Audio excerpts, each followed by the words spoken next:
রাহুল আর সমর নৈনাকে বিরক্ত করেছিল, তাই নৈনা তাদের বরফের পুতুল বানিয়ে দিল। এই অদ্ভুত স্কুলে সবার কাছে জাদুকরী শক্তি আছে। এখানে কেউ নিজের একাধিক কপি তৈরি করতে পারে, আবার কেউ বিশাল শরীর নিয়েও বিদ্যুতের গতিতে দৌড়াতে পারে। করণ এমন একজন যে নিজেকে রাবারের মতো টেনে লম্বা করতে পারে। এটি সুপারহিরোদের স্কুল। আজ প্রথম দিন আর সবাইকে তাদের শক্তি ভিত্তিতে ভাগ করা হচ্ছে। এক ছাত্র বিরাট চিৎকার করে উঠল এবং পাথরের দানবে পরিণত হলো। সে একটি ভারী গাড়িকে বাতাসেই থামিয়ে দিল। তাকে সঙ্গে সঙ্গেই হিরো গ্রুপে নেওয়া হলো।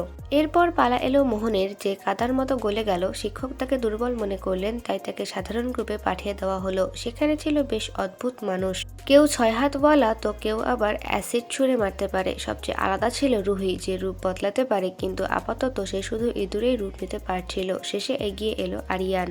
সে বলল তার কোনো শক্তি নেই। শিক্ষক ভেবেছিলেন সে মজা করছে। তারা আরিয়ানের ওপর একটি গাড়ি ফেলে দিল, কিন্তু সে বেঁচে গেল। তারপর তাকে বাতাসে ছুড়ে দেওয়া হলো। সেখানে সে সিঁড়িতে গিয়ে আছড়ে পড়ল। সবাই ভাবলো সে একজন সাধারণ মানুষ, কিন্তু আসলে আরিয়ানের সত্যটা ছিল একেবারেই ভিন্ন। এরপর কি হলো জানতে হলে ভিডিওতে লাইক করে চ্যানেলটি সাবস্ক্রাইব করুন।